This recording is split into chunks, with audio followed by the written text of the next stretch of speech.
Garrett McQueen. And I'm Scott Blankenship. And this is TRILLOQUY, true and real stories from the fringes of classical music. Sounded like you were trying to mock me there a little bit. Just a little bit. You're fresh back from vacation and you're feeling a little spunky. I'm feeling conflicted because I'm ready to get back into it and, sink my teeth in. And but at the same time, it was hard responding to that alarm this morning rather than just getting up whenever you're ready to get up for 2 weeks. I'm sure it was. So through the magic of working in advance and really driving ourselves crazy, we were able to keep up with our TRILLOQUY opuses coming out each week while on vacation. I took a week-long vacation. You took 2 weeks off. How did you spend that time?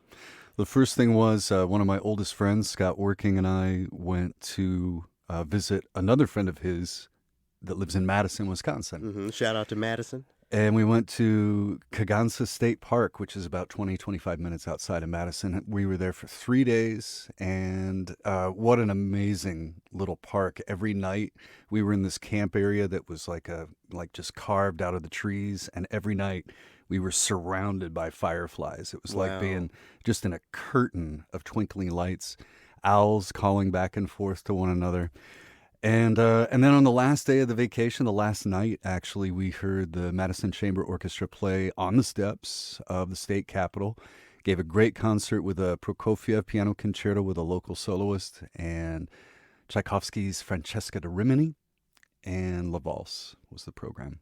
That Prokofiev piano concerto isn't one that I would imagine on a summer outdoor concert. It seems a little spiky for some listeners, but I'm going to be honest with you. Go ahead. It was really just an occasion to sit outside with an open container with a bunch of other people. Sure. Well, that's just fine. That's how they did it back in the old days. When you talk about Mozart opera and all that sort of thing, they were there drinking, having dinner.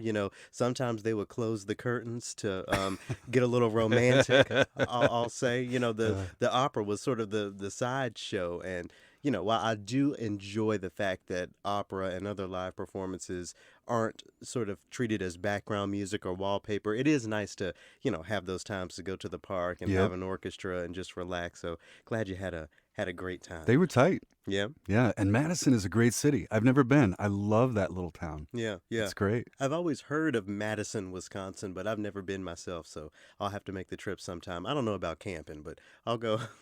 I'll go with you. I'll go check out the other stuff. Yeah. So while we were both out, a piece of classical music journalism was released that caught a lot of people's attention. The title of the article is "It's Time to Let Classical Music Die," an article by a writer and a composer named Nibal Messoud. Did you get a chance to look at that article? I did, yeah. And the first thing I looked for was the date as to when it was published. Sure. Because I've seen articles with that title published before, and I thought there's nothing new under the sun. They've been saying that classical music is on the way out, that the format is dying, that orchestras are having trouble. They've been doing that since I was starting out in the late 80s. Yeah. And then I started reading it, and it's not about that. It was feeling a little real to you. Yeah, absolutely. The reason it was a poignant article to me is because, unlike you, Scott, classical music and I have had a relationship my entire life. I can't remember, as young as, 5 years old, I can remember, school singing lessons and that sort of thing. It's always been a part of me, and I've been pipelined directly to this position. It seems when I think about my professional journey.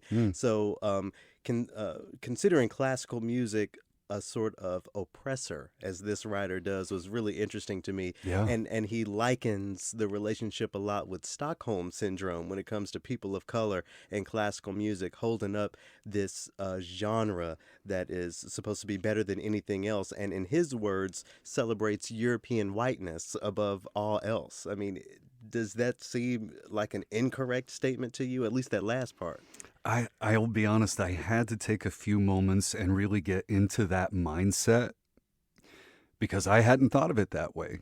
Although, over the past several weeks that we've been doing the podcast, some things are coming into the light that I hadn't thought of before. Yeah. I wanted to ask you, though, if you could elaborate a little bit on colonization as it relates to classical music, because that, for me, I'm not exactly sure what the relationship is. Yeah, I thought that was a really interesting part of the article because he's talking about how classical music comes in to replace other forms of art and other bits of musical culture.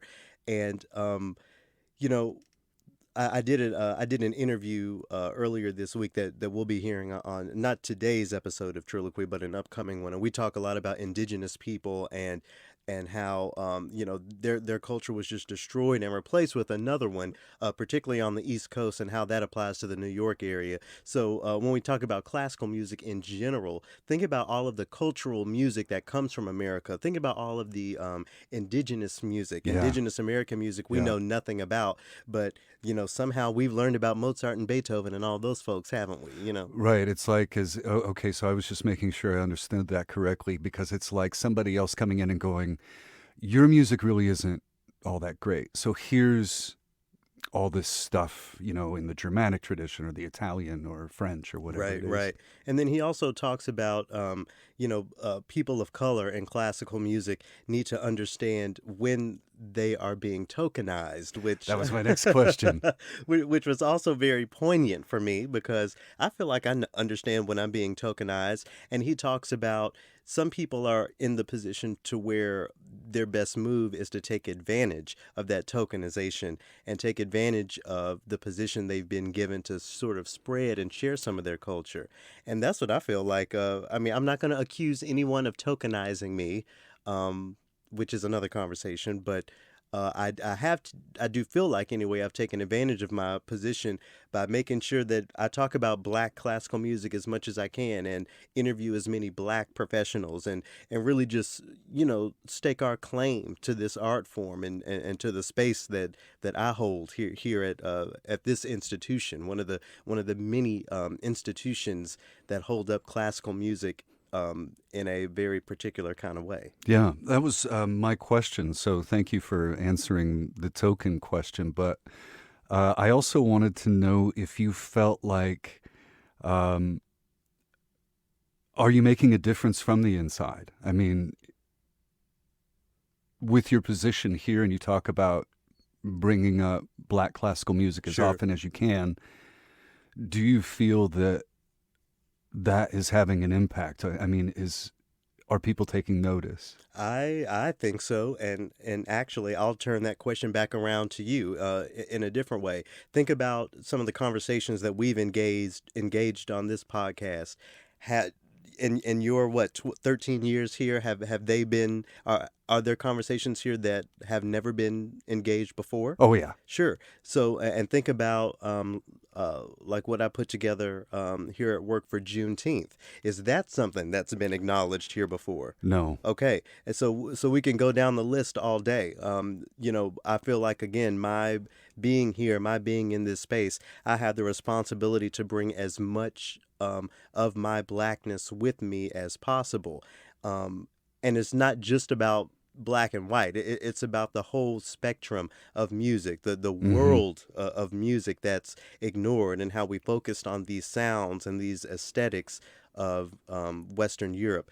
And again, the title of this article, for those of you listening, is called "It's Time to Let Classical Music Die." It was written by Nibal Mesoud, who is a writer and also a composer. And we actually have a little of his music, if you wouldn't mind plugging that in here. And I'd be interested to talk about that a little bit.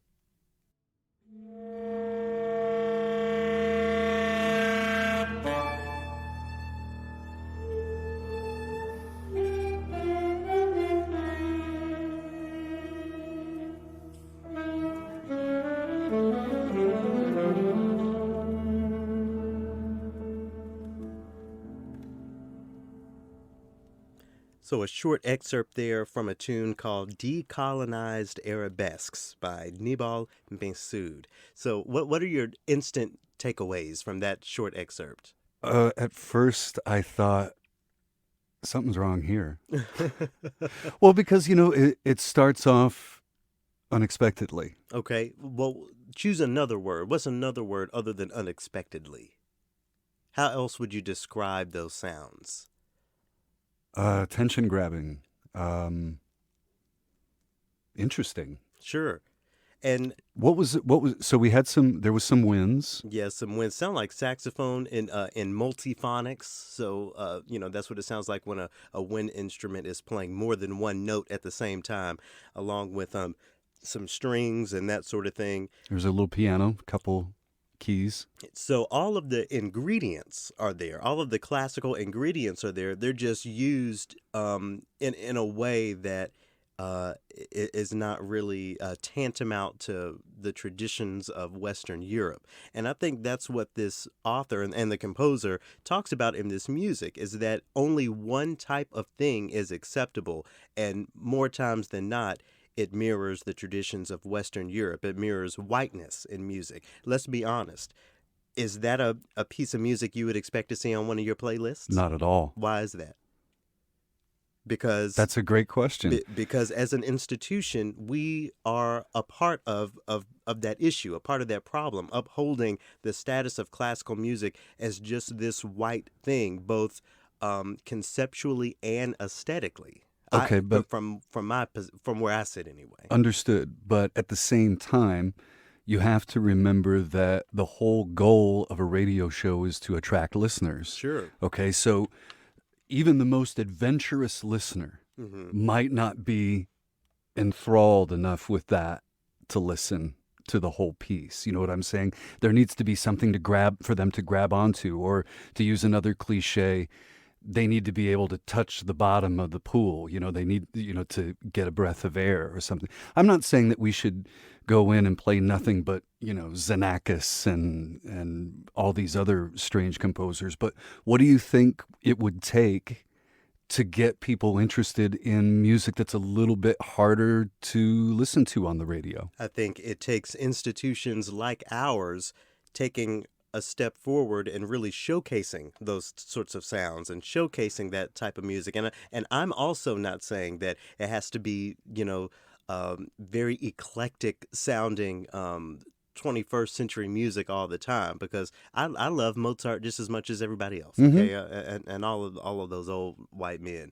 But that doesn't mean that we can't engage the other sides, the other corners of classical music as well. And, it's going to take a lot of time. It's not an overnight thing. But if, once a day, maybe twice a day, something is coming through the airwaves that sounds a little different, I think it might, change minds or curve minds a little bit. We here on this podcast, we've said that that we have the ability to be tastemakers, right? Yep. And I think that's important. And I think, just as I find responsibility in making sure I'm bringing in all of me and what I think is overlooked culture into the music and into the conversations we have here, I think it's all of our responsibility if we want there, to be classical radio and classical conversations that continue to go. I'm 32 years old. I'm a long way from retirement. I'm hoping that this lasts for at least another 30, 35, 40 years, and I'm not saying that contemporary music is the only way to do that, because you can certainly bring in new listeners with the more traditional sounding things. But, going back to this article and the guy who wrote it, his point is that we are allowing the whiteness of classical music to prevail, to rule, to be supreme. And in some people's minds, and a lot of people's minds, that is all classical music is. Mm-hmm. Yeah. So another point that I wanted to bring up about that article that I think would fit in here, he talked about creating a community. Sure. Now, you're not talking about playing this sort of music just on its own show, like, an hour or 2 hour long show, right? You're talking about putting it in the regular playlist. Yeah, integrating it, if you will, for lack of a better word. Okay, so here's my question. Recently there was an art display. There was an art display where Black artists were featured in their own space, in their own room. Sure. And there were people coming up and saying, well, wait a minute, why not hang it out here with everybody else? Mm-hmm. Okay, so my question is, does creating a community sort of create that environment for musicians? Meaning, like if it's going to be a people of color orchestra, is that somehow going to work against them? Well, first, let me address the museum issue, and I still haven't.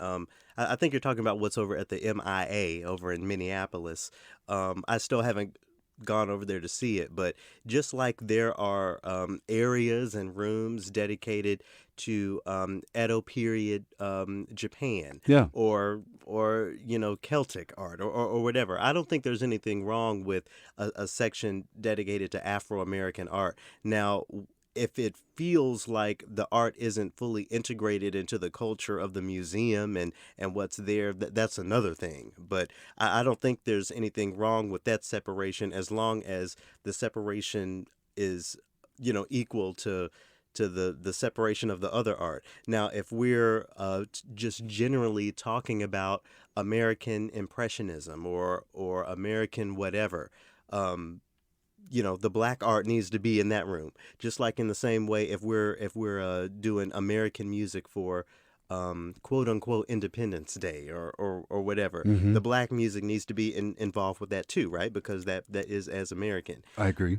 Now, when you talk about a community of people trying to, dismantle some of the stereotypes and how classical music has been built up and sustained by these institutions, I think communities like those are very important. My personal network of classical musicians of color and not just performing musicians, but people in the administrative offices or whatever, that network has been very important to me. I've tapped into that network for most of the TRILLOQUY interviews so far, Yeah, and where else are those conversations going to happen? I think that's the other point on that topic he's making in this article, is that the conversation hasn't happened in the well-established classical music institutions. So we have to build communities to make those conversations happen, and in turn, change minds and sort of shift some of the traditions surrounding classical music. Like we've already acknowledged here, there wasn't a Juneteenth special before Garrett McQueen, among many other things. He's saying people of color can't wait for non-people of color to engage some of this stuff. And quite frankly, I think that's a fair sure. statement. I think that's a fair assessment. And you don't think that there's a risk of getting labeled or pigeonholed by having an orchestra made up of people of color doing music by people of color? You don't think that there's a risk of being stereotyped for them? Well, I think that has a lot to do with how people view the idea of validation from the outside. So Yeah. if I was a part of a all black classical music institution that was able to pay me to live and X, Y, and Z, what would it matter to me what other people from the outside thought of that? That sounds like a dream to me. I love working here, but I can't be concerned about that sort of thing, and I couldn't be concerned about that sort of thing if I found myself in that sort of institution. I mean, do No, I was mainly just concerned about the prospect of a group like that falling into the niche category. oh, I see. Well, is classical music not niche in itself in today's society? I You're mean, asking, I'm not to me. not to me either. But if you step back and look at the big picture, you have to take a look at that. And again, why is classical music so niche? Why do so few people know how to engage it? Because then Because there's a niche. but right, because it doesn't speak to them. So I think all he's trying to say, I don't think he's saying we need to let classical music die, period. I think he's saying that we need to let a lot of the stereotypes and a lot of the Okay, ideas surrounding it die. fair But enough. but in doing that, there are certain realizations that we need to come to. One of which being it's not just the Western Europeans who wrote instrumental music worth listening to and worth um, programming for orchestral seasons, worth programming for radio shows and X, Y, and Z else, everything else in between. Very poignant article. I enjoyed it. My last question regarding the article on something else he wrote about is what do you think a post-classical world might look like?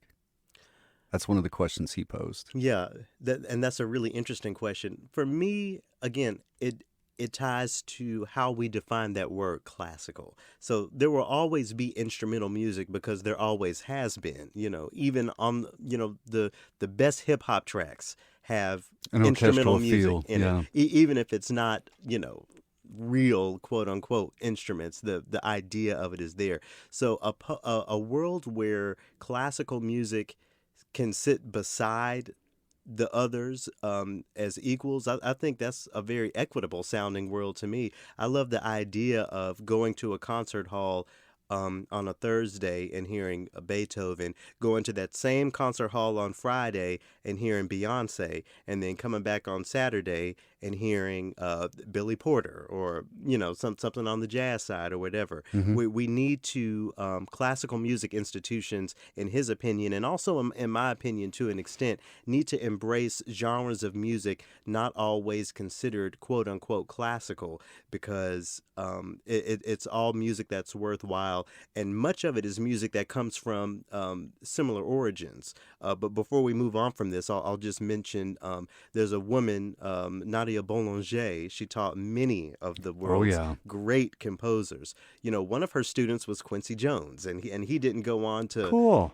to compose symphonies and that sort of thing, but he helped create, some of the world's other most important music, much of Michael Jackson's catalog Yeah. and many movie soundtracks. One of them I included in that Juneteenth feature. I think it was the soundtrack to The Color Purple, actually. Such great music.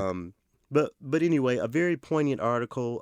Again, I encourage everyone to go take a look at this with an open mind. The name of the article is "It's Time to Let Classical Music Die." If you just Google that phrase, you'll find it. A June 24th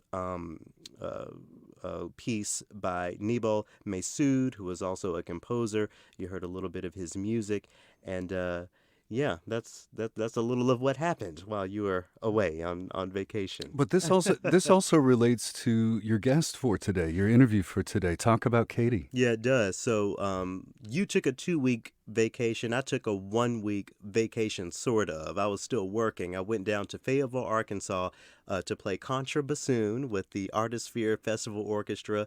A really fun time. And, but before I touch on, before we get to Katy and her interview, I'll tell a quick story. So during the first concert on the program was Mendelssohn's Violin Concerto and Brahms' Third Symphony. And I'm sitting there playing this music, listening to this music, and it comes concert day, and I'm looking out in the audience, and I'm like, wow, am I really speaking to the people I want to speak to? Am I really engaging and enriching the culture of people that I want to reach out to? And when I looked out in that audience and didn't see a single black face, a single face that didn't look like mine, the answer was no. And I found myself in this sort of funk, like, wow, maybe it is time for me to just completely leave the stage because this just is not it. So we get to the end of that first performance, and I don't know if how familiar you are with just sort of the traditions of symphony orchestras. At the end of a concert, the conductor might call out a few of the soloists to stand or Hmm. whatever, or sections. So first he asked for the entire orchestra to stand. He left the stage. He came back. He asked, so he went from back to front. He asked for the percussion to stand so they could get their bow, then the brass, and then the woodwinds. And because we're up on risers, without the strings in front of me standing up, I can see more of the audience. So I stand up. And there's this black guy, maybe 3 or 4 rows back, doing everything he can to grab my attention, like moving his face and all that stuff. And when I finally do lock eyes with him, he holds up this black power fist. And boy, you laugh, but I almost started to cry because in that moment for me, I was like, wow, there is somebody in this audience that I can speak to and who is recognizing that desire to be spoken to, because it would be one thing for him to just see me and whatever, but he fully acknowledged our blackness in that moment, in that space, and that was incredible to me. And I was like, wow, the only black person in this audience is really paying attention. And then the next day, I'm walking around town, probably getting a coffee or something. and this car passes by, screeches to a halt, and goes into reverse. So I'm like, here we go. I'm gonna have to fight somebody out here because that's usually how all that starts. And this black woman sticks her head out the car window and goes, hey, you play bassoon? And I was like, yeah. And she was like, I went to the concert last night. You sounded great, and it was really great to see you on stage. So I guess there were two people there at Yeah. least. Um, No, anyway, I laughed because I thought that was a victory, yeah, that you in a way, yeah. and if we're doing this one person at a time, there's your one person for that Yeah, I concert. would love to do a much more than one person at a time, but We would all love to do yeah, that. but it was really great seeing him, and actually, me and the principal bassoonist, my friend Aaron, we actually ran into him a couple days later at one of the food trucks downtown. That's His, cool. his name is Dennis, so shout out to Dennis, Hey, Dennis. who lives in Northwest Arkansas. I didn't get that young woman's name, but. Yeah, that's what I was doing. And while I was there in Fayetteville, Arkansas, I got to chat with Katy Henriksen, who is the local classical host at KUAF-FM. And she talks a lot about like journalism in her work and what led her to there. And how we'll begin today's conversation is where her life started after she graduated from school with not a classical music degree, but a journalism degree. She went over across the pond over to Europe that we've been kind of crapping on for. We haven't, but anyway, she she went over to Europe and began her life. So this is her story. The first thing I did is I went overseas and I lived in Germany for Oh about wow, 5 months. lots Um, of classical music there. yeah, that was beautiful and wonderful. And I kind of just did it on a whim because I didn't have enough money to like do the like study overseas when I was in college. It Sure. was too expensive. So I had actually family friends in Berlin. So I just did my own kind of study abroad where I just went over there for 5 months and I lived with my friends and experienced the culture there in Berlin. And that was amazing. And then after Did that um, experience sort of shape the way you thought about music or the way you thought about journalism in a really poignant or interesting way? I didn't. I mean, most of my time spent in Berlin was honestly like deeply connecting with that city. I was there in 2003, Mm-hmm. and I lived in Kreuzberg, and I took an intensive language study. So my family heritage is German, and I always loved the German language. So I actually studied that in school, but it had been a long time since I'd actually used it for anything. And then, of course, you don't really truly learn a language until you're immersed in it. Right. So I spent a lot of time just walking the streets and like absorbing all. I mean, Berlin's fascinating and the rich, dense history of the city, and you can still see so many remnants of World War II in the streets of the city. And then it Yeah. was also a city that was transformed obviously by World War II and post World War II, where it was divided, and then the wall came down. And so when I was there in 2003, even though the wall had been down for a while, it was the middle of the city was actually just kind of reblossoming. Hmm. And so there was like this great resurgence of arts and this like people were this energy because everyone was like, this is a place to be now, because for a long time the whole city was cut in half, and so they had an opportunity to really like come together and build this new city for the arts, I guess is what I would call it. Okay. So that was great, but I mean, I think I would go to concerts, but I was also like totally trying to be like not pay for anything. Yeah. And I was like, because I was like a very, very, very broke, just out of school, and I wasn't able to work while I was there. Right. So I just basically like kind of scrape in and do language classes and like meet a lot of really interesting people and walk the streets. So that's really what, and just like having the opportunity to just like, To get the cultural experience of yes, the whole thing. exactly. And then I ended up back in Fayetteville, and I met someone that I ended up marrying, and we decided we wanted to go to New York City. That's like we're going to New York City. We're going to be there. We're going to live in that city because we want to be there, experience it. So that's what we did. We moved to New York City, and the first job I had in New York City was working at the Strand bookstore. And then after that, I worked in the book publishing industry, actually. I worked at a small literary press called Overlook Press. I worked at a reference publisher. The whole time I was there, I was like freelancing in the evenings and on the weekends. So, and I actually did a lot of the avenue that I saw for covering the arts was actually more like kind of in the like indie rock music vein. Yeah. So there was this music magazine out of Chicago called Venus Zine, and they had people like Cat Power and Joanna Newsom on the cover. And I connected with them because I'd done a lot of studies with gender and music, and that was a particular interest of mine. And so I was definitely keen on exploring and writing about women musicians. So that magazine was a great fit. And then there's this great alternative newspaper monthly out of Brooklyn called the Brooklyn Rail, and I started writing for them. But all the while I was writing all these things, and they basically like paid. Well, actually, both those they didn't even pay anything for an article. It was like I get to talk to these amazing musicians and go into these concerts and experience them, and then write about them. But I was just going to experience. So it wasn't anything where I could like actually like pay my rent or anything. So I had to work an office job during the day to do that. So at what point did you transition into radio?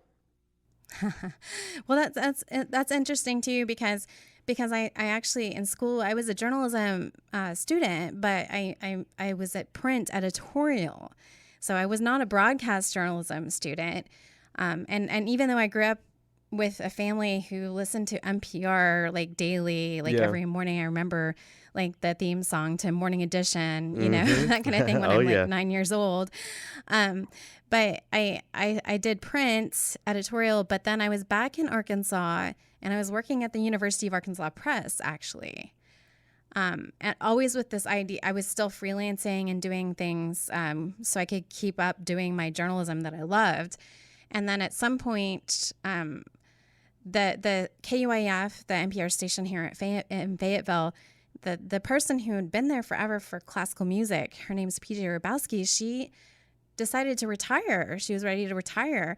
And so that's when I was like, okay, I need to, I'd had regular conversations with KUAF before, but nothing had really opened up to where it really fit with what I was doing. But once PJ stepped down, I was like, okay, this is my opportunity to really get into a day job in radio journalism and with classical music. So it was like kind of one of those stars align kind of moments, you know, one of those cheesy moments. Yeah, I think there's actually a lot of beauty in that, because you talked about initially switching over from music to journalism because it was, you know, the more practical route, and, you know, the practicality you found in that journalism was tied back to classical music at the end of the day.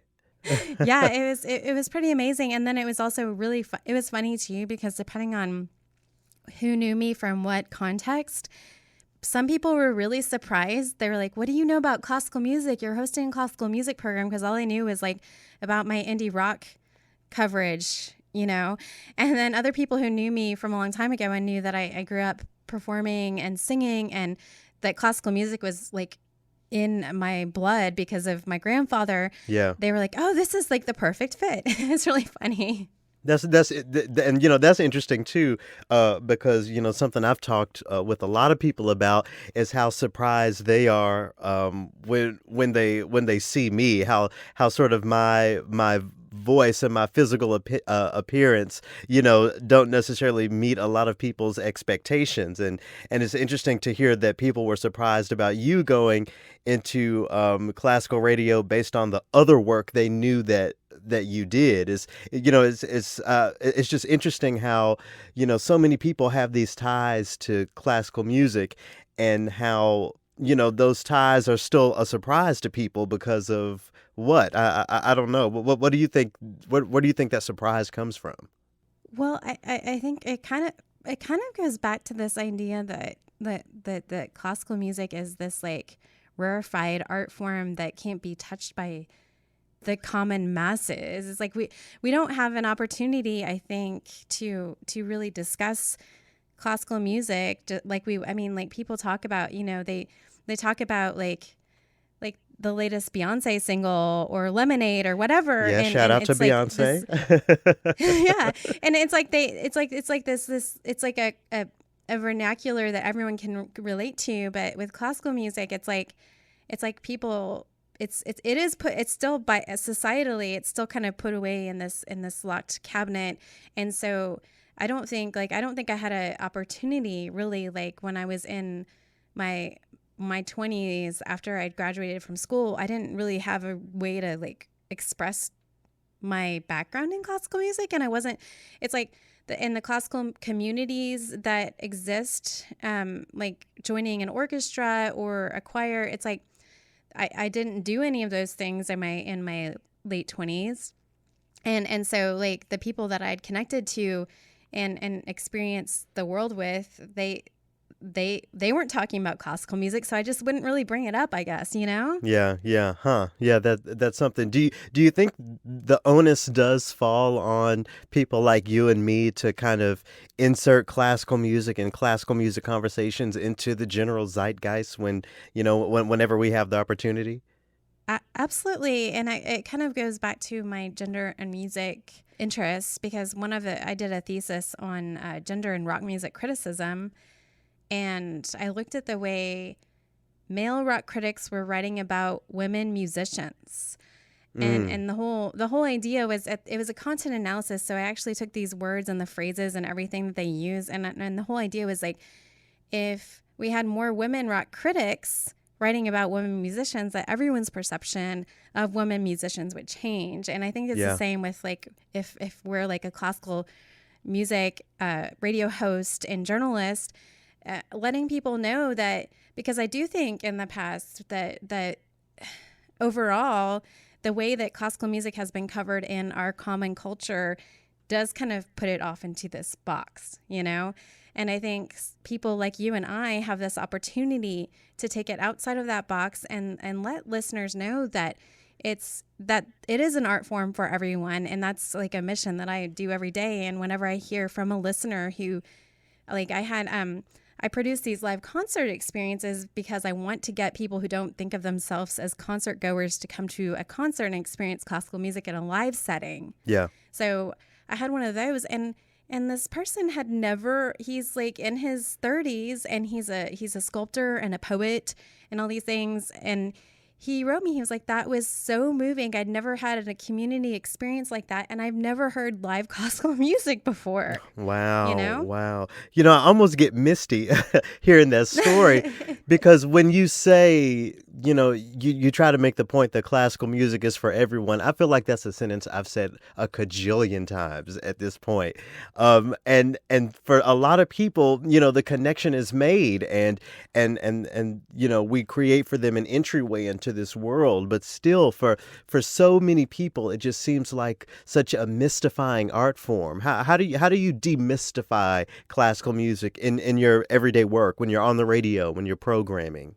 Honestly, well, first of all, I'm just really passionate about the selections that I pick out. I think because I'm at a smaller NPR station, and I'm not at a full-time classical station, I have a lot of freedom to program the way I want to. So I definitely widen the definition of what classical music can be. And I program contemporary, and then I'll program all the way back to Renaissance music and everything in between. And I like to mix it up. I also like to maybe take it out of that whole old European dead white guy realm as much as I can, and show people that it's not all Beethoven and Mozart and Bach, which they're all really amazing, but like to show people that classical music is living and alive and flourishing today. And when people realize and make that connection, because this idea of like classical music, it's like, what other like, if you listen to like rock and roll or jazz or the blues, I mean, those are very American musical art forms that have only existed starting in the 20th century, really. Right. And then you look at something like classical music, which has its earliest dates back to like the 1400s, and it's like, and it's really it can be much more diverse than I think classical music as a whole has shown it to be. Like the institutions and the major players of classical music have not represented the true diversity that we have here. Right, right. So, so you mentioned artisphere, and I want to make sure we touch on that before you go. So, my first time to Northwest Arkansas was on an invitation to play at this at the summer music festival called Artisphere. Would you mind telling folks what it is and what it does for Northwest Arkansas and what its purpose is in general? Yeah, so Artisphere it's billed as Arkansas's Art and Nature Festival, and it's run through the Walton Arts Center, which is our performing arts center here in Fayetteville. And the idea is, and also, so the nature part, if you've never been to Northwest Arkansas, we're in the Ozark Mountains, so we're in this beautiful natural setting Yeah, in the very hillside. beautiful. We're Yeah.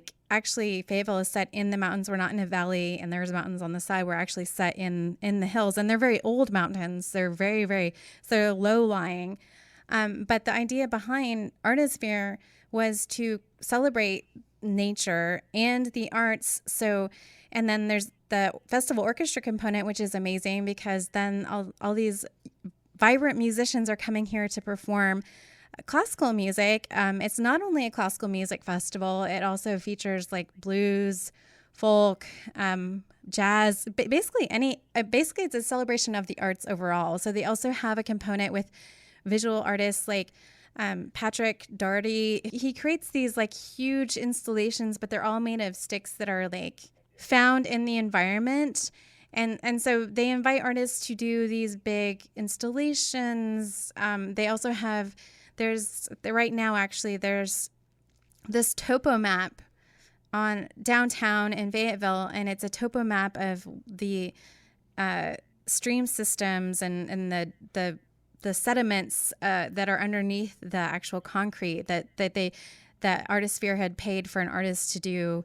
And so it's celebrating the arts and nature here in our area. You're talking about this relationship between nature and all of the arts. It really breaks down this Artisphere Festival in a way I've never thought about before, because when I'm there, I am indeed, at the checking out the Crystal Bridges Museum, and I walked through my first Frank Lloyd Wright house, for the first time in Northwest Arkansas, and yeah, the marriage between the arts and nature and all of that in general is so phenomenal. And it seems like it breaks down again the walls that people think are built around classical music. It includes classical music in with these other musical art forms and these other non-musical art forms in a real great way. Yes, absolutely. I'm always really excited about it.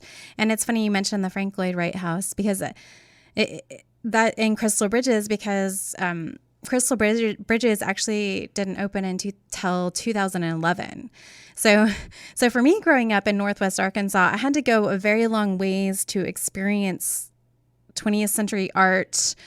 Like now with Crystal Bridges, and now there's 21C Museum Hotel, and they're opening up the Momentary, which is going to be a contemporary wing of Crystal Bridges. And it's amazing to have, because I used to think that I had to drive a long way or fly somewhere in order to get that kind of capital C culture type experience. And now here it is in my own backyard.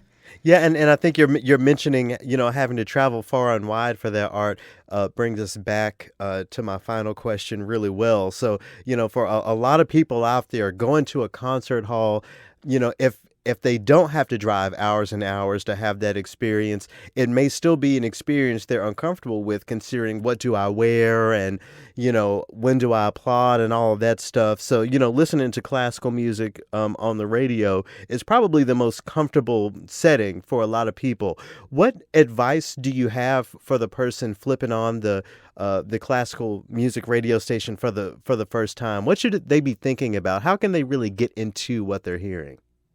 Well, honestly, it's just you turn on the radio and you dwell in that experience. I actually have the opportunity. So my program is 2 hours long, and I have a lot of freedom within that 2 hours to where I really, if I want to play a whole Mahler symphony, I can play a whole Mahler symphony. Yeah, and that's an hour or more, right? Yeah, an hour or more. Yeah, sometimes like 80, 85 minutes long. And what I invite people to do is, and also I think there's this idea that like people feel like, well, I really enjoy when I hear it, but I don't know how to talk about it. I don't know. And They don't know how to engage it, basically. Yeah, so demystifying it and saying, hey, you don't need to know anything about it at all. Just turn that radio on and dwell in that music and let it wash over you. That's really, at the end of the day, that's what it's all about, and letting yourself have that deep resonance with this music. And then ultimately we're all connecting through that music. As someone who's had your hands in so many different professional fields, I'm sure, of course, the way you approach doing your job, creating that environment for listeners is unique in its own way. Do you have any advice for any of our fellow classical hosts around the country as far as making that experience as engaging for the listener as possible? I guess, really honestly, just never, don't be condescending. Don't try to sound really knowledgeable about something. Yes, obviously you want to have authority because this is your subject and this is what you know, but bringing, and also not dumbing it down, because I've seen the other end of it where people get really gimmicky and people get really like, they want to latch on to like some kind of hook where Drake's doing something with classical music, or, you don't want to, hybridity and collaboration is amazing, but like there's like a balance between like finding that and not making it look like you're just trying too hard in the other direction to connect with other audiences, because at the end of the day what we're doing is there's this vibrant, diverse, amazing world of classical music, and just bringing people into the fold by listening to it, and then providing some context. And I also, one of the things I love to do is have conversations with the people who make that possible, whether it's like Simona Dinnerstein or Alyssa Weilerstein. Shout out to her, yeah. Talking to them in a way where you're not using words that other people would have. It's like I don't care if you know what a sonata means or like a definition of making it less rarefied and making it so something that it's what we all experience, and that it's a fabric of our life, and it can be if everyone lets it in, I guess. Well, yeah, and I agree, and I just have to thank you so much for sitting down and talking with me. In closing, so I talk a lot about race and classical music, and a lot of classical music's Black composers. If there's someone listening who wants to discover a piece of classical music written by a woman, what's one or maybe a few women in the world of classical music that you would suggest people go discover? Well, let's see. Gosh, there's so many, and I know I've had listeners who've and been like, and that's that's the main part of the conversation, is that there are so many that people just don't know about, Right. I know, because I've had like listeners who've said, "Hey, what about if you do a Women in Music episode of Note?" And I kind of say, "Well, that's great, but I fold women composers into the show all your the regular time. programming, They don't need their own show." I actually am I don't know, maybe you've heard that there's some a new recording, but Dobrinka Tabakova, she's a young composer, and a cellist, ECM right? put out the first album of all works composed by her. And that was like in 2014, and I haven't heard anything since then. I would love to have some more from her. And then there's a really cool recording by Duo Noor. Do you know Duo Noor? Yeah, I do, actually. The guitar duo, and then they did a recording where they basically commissioned works by women composers because they were upset that they saw very few women composers being performed at the festivals and all the places they were playing. So folks like Clarissa Saad, then there's like Caroline Shaw, who just put out a brand new album, and I can't stop listening to it. Well, I'll have to check out that Carolyn Shaw myself, and I'll throw out the late great Florence Price, who I talk about a lot, and is of course an Arkansas native. So a really great connection there for people. I have a portrait of her in my office, actually, because one of the Trillium Salon concerts that I produced was a Florence Price chamber concert. And I collaborated with a violinist who she was the first person to ever record Florence Price's second violin concerto. Her name is Erdine Kong. She's a violinist. So we worked together and put together a chamber concert of Florence Price's works. And yeah, she's got such an amazing story. And I'm super thrilled that her archives were discovered and are they're actually being pieces that were only in her archives sitting in a dusty attic are now coming to life, and people are performing them all over the place. And I love that. And with these performances and these recordings, folks like you and me get to share them with lots of people. Absolutely. So Katy, tell the folks how they can tune into you, how they can find out about everything you've written. What are your deets? Yeah, sure. So my radio station is KUAF 91.3 FM in Fayetteville. So if you want to listen and you're not in Northwest Arkansas, which so many people are not in Northwest Arkansas. Imagine that. If you want to listen, you can stream the program live at KUAF.com. That's the website for my radio station. My show's on from 8 to 10 p.m. Central Time, Sunday through Thursday. Also on in the mornings on KUAF2, which is our classical digital signal, which you can also stream at KUAF.com. And that's from 9 to 11 a.m. in the Central Time Zone, Sunday through Thursday. I have not gotten around to building my own personal webpage, which I really need to do, but I do have one for my concert series, and that's TrilliumSalonSeries.com. You can keep up with me on Twitter. I have of note Katy is my Twitter handle. And of course, at KUAF.com, people can check out all of the interviews you've done with artists, all the special features, and all the other great work you're doing. Well, Katy, thank you so much. It's been a pleasure. Thank you, Garrett. Katy Henriksen in conversation with Garrett McQueen here on TRILLOQUY. It's so funny that Katy was talking about some of the stuff that's outlined in that article that we began this opus talking about. I wrote it down. She used the phrase, quote, "Take it out of the old European dead white guy realm." She's talking about classical music there. Shots fired. And how she, gets folks in her community sort of into it. And her way is to make sure she's fully integrating the programming when it comes. She deals a lot with music by women, but also people of color. And, that's my thing, too. And she talks about how she's able to do that because she's at a smaller NPR affiliate station. Yeah. But we have those resources and that power as well to really shape the way people think about classical music through the programming, through more diverse programming.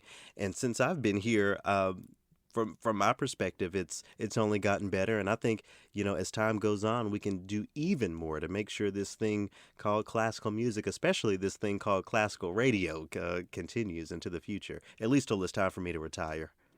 How about my retirement? Well, yours is coming much closer than mine. That's true, but I don't think I'm going to get one. I don't think I'm going to get one either. But that's why it's important to, to really engage in what you love. I think I'll die right around 75, and I'm going to have to come in for like another 5 years to pay everything off after I die. I mean, I'm going to die with student debt unless my numbers hit. So whatever. I also wanted to mention that on my trip down to Fayetteville, Arkansas, I have to protect my source, but I was shown a copy of an unpublished Florence Price composition. What? It's called Ethiopia's Shadow. And it's still like in her handwriting and everything. I'll show you an image. It was not, for the record, it was not Katy who who let me see it. That's all I'll say. But a lot of incredible things happening down in Northwest Arkansas. Can't wait to get back for next year's Artisphere Festival. Maybe even sooner. You'll have to come down and spend 2 or 3 days next year. I think you would enjoy Fayetteville, Arkansas. Do you think they're going to let both of us off at the same time? If we say pretty please.